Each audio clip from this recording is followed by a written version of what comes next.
आप समस्त शिक्षक साथियों का आपके अपने YouTube चैनल द एक्टिविटी अड्डा पर हार्दिक स्वागत है। आज हम इस वीडियो में बात करने वाले हैं पटना उच्च न्यायालय द्वारा जो सक्षमता परीक्षा के ऊपर फैसला आया है, उस फैसले का क्या सक्षमता परीक्षा 2024 प्रथम के ऊपर कुछ असर होने वाला है या नहीं होने वाला है। तो उस पूरे फैसले का हम इस वीडियो के माध्यम से विश्लेषण करेंगे। तो चलिए शुरू करते हैं। तो जैसा कि आप स्क्रीन पर देख पा रहे होंगे, ये हाई कोर्ट पटना का सक्षमता परीक्षा के लिए फैसला जो आज सुनाया गया है, उसके ऑर्डर की सॉफ्ट कॉपी है। आप इस ऑर्डर के सॉफ्ट कॉपी को आप पटना न्यायालय के वेबसाइट से भी डाउनलोड कर सकते हैं। अगर उसको आप हिंदी में पढ़ना चाहते हैं तो पीडीएफ मेरे पास है, उसको मैं टेलीग्राम चैनल पर अपने डाल दूंगा, आप वहां से जाके डाउनलोड कर लीजिएगा। चैनल का लिंक आपको वीडियो के डिस्क्रिप्शन में मिल जाएगा।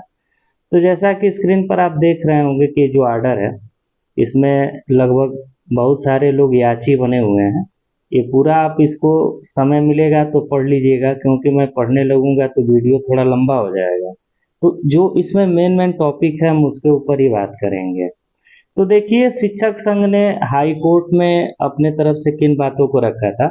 तो शिक्षक संघ ने हाई कोर्ट में अपने तरफ से बातों को रखा था कि हमारी नियुक्ति जो है 2003 में हुई थी शिक्षा मित्र के रूप में। फिर 2006 में समायोजन करके हमको एक नियोजित शिक्षक नाम के संवर्ग में रखा गया।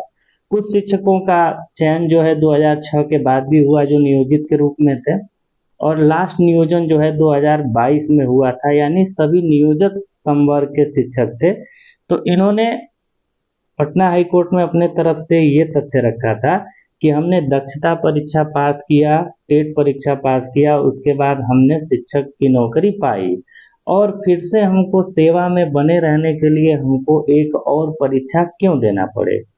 तो ये शिक्षक संघ के तरफ से बात रखी गई थी। उसके बाद से सरकार के तरफ से बात रखा गया कि हमने इनको नियुक्ति नियोजन के रूप में किया था, दक्षता भी लिया था, टेट भी लिया था, लेकिन सरकारी संवर्ग के रूप में, ध्यान दीजिएगा बातों पर, कि शिक्षा विभाग में शिक्षक पद का जो सरकारी संवर्ग था वो धीरे धीरे विलोपित की तरफ था। यानी कहने का मतलब है कि उसकी संख्या कम होती जा रही थी।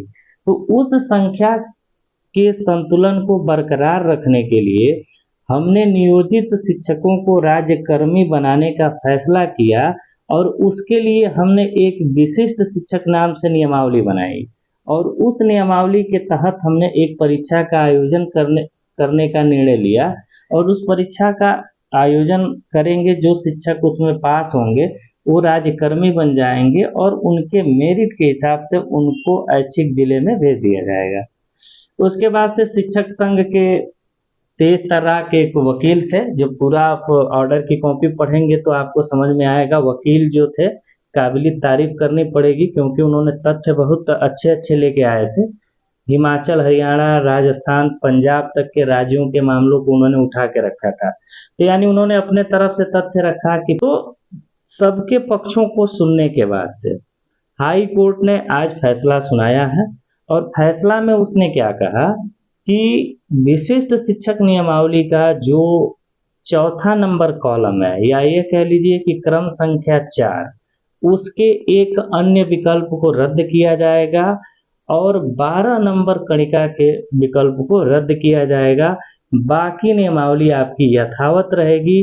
जिसको राज्यकर्मी बनना होगा उस शिक्षक को परीक्षा देना होगा।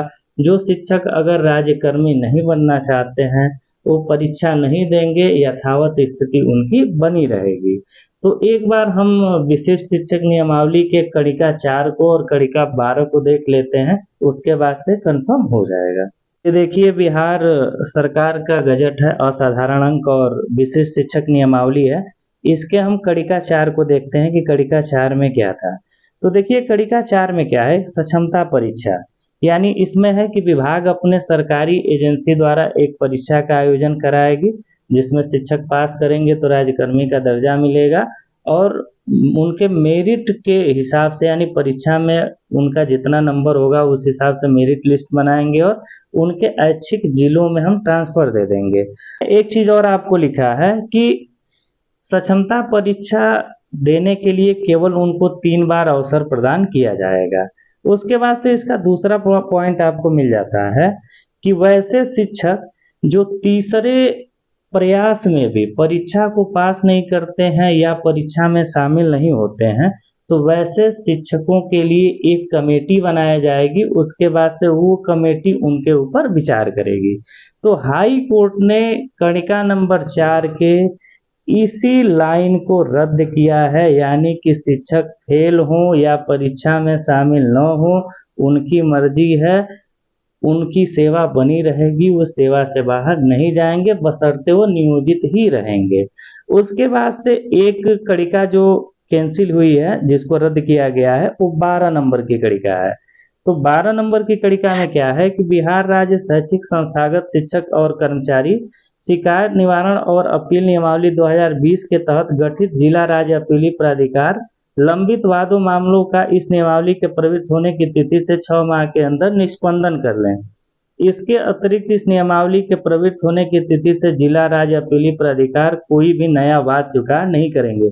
यानी जो नियोजित शिक्षकों के लिए जिला स्तर पर एक अपीली कमेटी बनी थी, जिसमें वाद और शिकायतों का लेखा जोखा होता था, उस कमेटी को निरस्त करने की बात इस नियमावली में की गई थी, लेकिन हाई कोर्ट ने इस कमेटी के रद्द करने के बाद को ही रद्द कर दिया है। यानी कि साफ साफ बात है कि जब तक नियोजित शिक्षक रहेंगे तब तक नियोजन इकाई भी रहेगी, और जब तक नियोजन इकाई रहेगी तब तक आपकी ये जिला स्तर की अपीली प्राधिकार कमेटी भी रहेगी।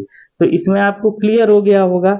अब बात करते हैं कि इस फैसला का सक्षमता परीक्षा 2024 प्रथम जो अभी संपन्न हुआ है, जिसका रिजल्ट आपके हाथों में है, उसके ऊपर क्या असर पड़ने वाला है। तो शिक्षक साथियों, इस फैसले का इस परीक्षा पर किसी भी प्रकार का कोई असर नहीं पड़ने वाला है। आप क्वालिफाई हैं, आपको जिला आवंटन हो चुका है। बस कुछ ही दिनों में काउंसलिंग की प्रक्रिया भी होगी, आपको आपके जिले में आपके विद्यालय का आवंटन होगा और उसी के साथ आप राज्यकर्मी का दर्जा भी पा जाएंगे। तो ऐसी ही जानकारी के लिए आप अपने YouTube चैनल द एक्टिविटी अड्डा को सब्सक्राइब कर लीजिएगा, इस वीडियो को लाइक कर लीजिएगा, ज़्यादा से ज़्यादा शेयर कर लीजिएगा। फिर आपसे मिलते हैं किसी नए टॉपिक के साथ नए वीडियो में, तब तक के लिए जय हिंद, धन्यवाद।